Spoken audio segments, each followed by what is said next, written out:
Hey, what's going on, everyone? How's everyone feeling today? This is Mark Perry, and today I want to talk about what's the difference between debt and equity. What are those differences between both of those, and what do you need to apply to get the debt and the equity into your apartment buildings or self-storage or any commercial deal? So that's today's topic. We're going to dive right in. So the difference between debt and equity. Now, you have to keep in mind, if you're buying anything commercial, like, if it's $1 million or up, and if it's self-storage, apartment buildings, mobile home park, it doesn't matter.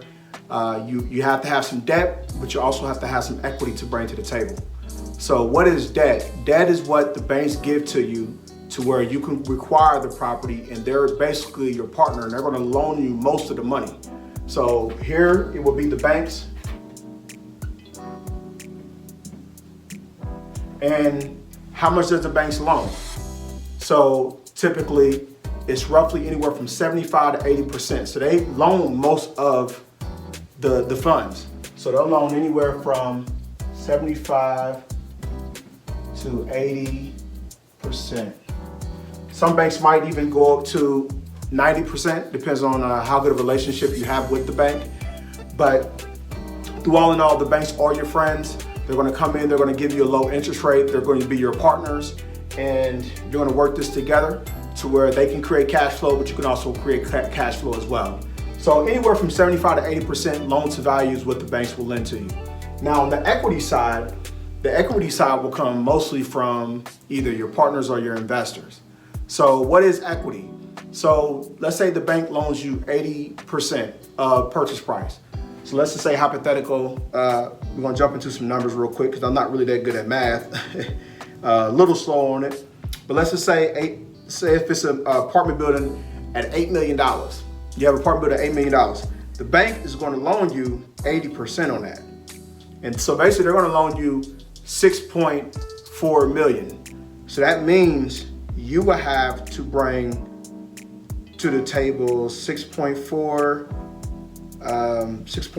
minus 8 million. So you would have to bring to the table roughly $1.6 million.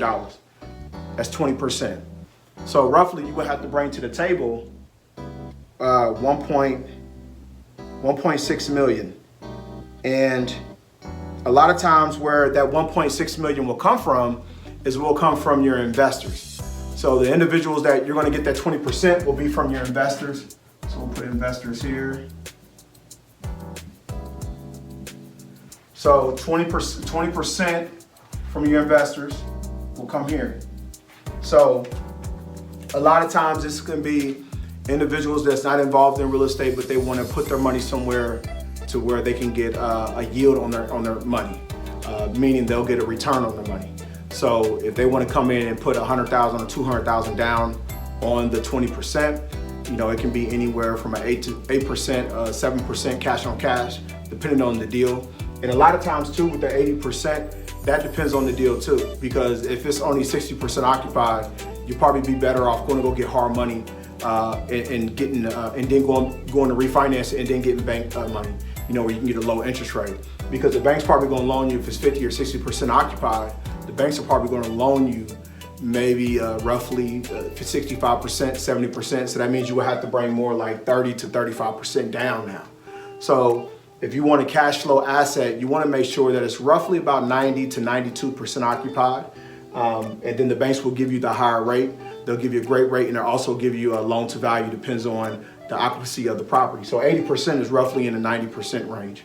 But on the 20% that you'll get from the investors, you want to make sure that these individuals, they have the experience of investing, just period, of whatever they're going to do.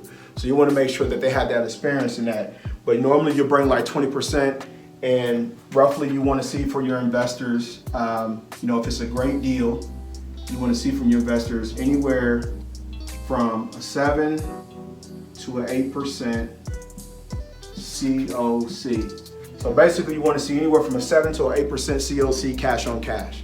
But really the equity is the 20% that will come from your other investors. So Mark, now you're asking the question, Mark, how can I get involved in an $8 million deal with no money down? Simple. So you raise it 20%. Now you want to raise a little bit more.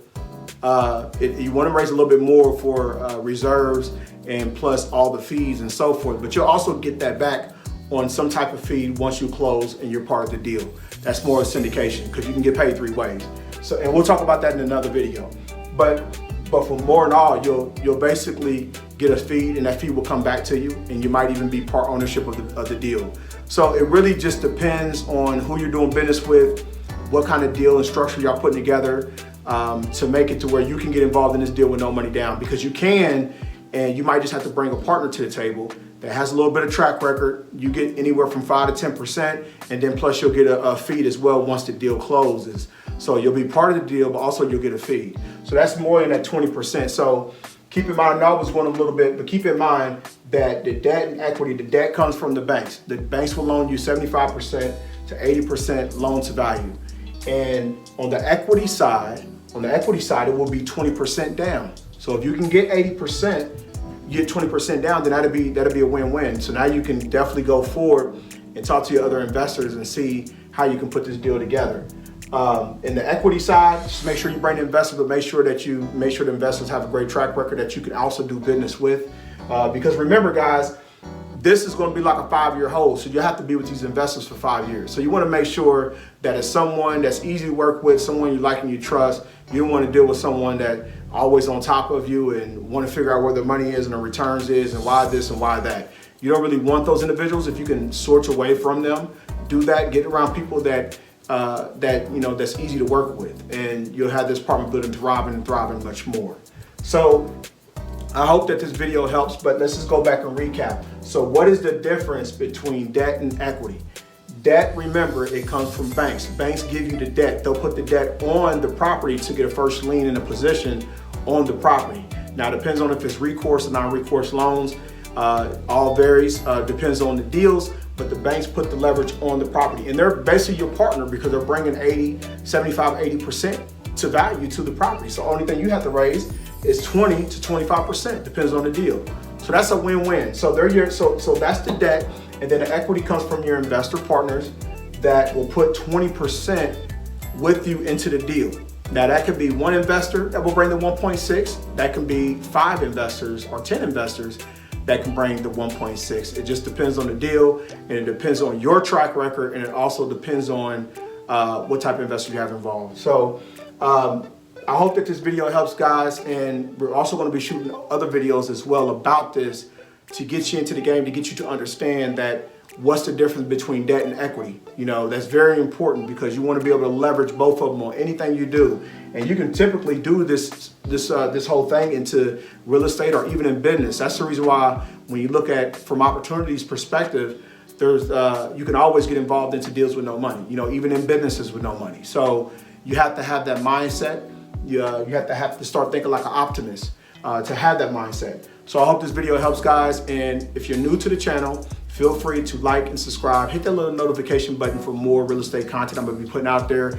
Also, as well, you can find me on Facebook, Instagram, and LinkedIn under Mark Perry, CEO at showmesolutionproperties.com. You can find me on there. Just check me out.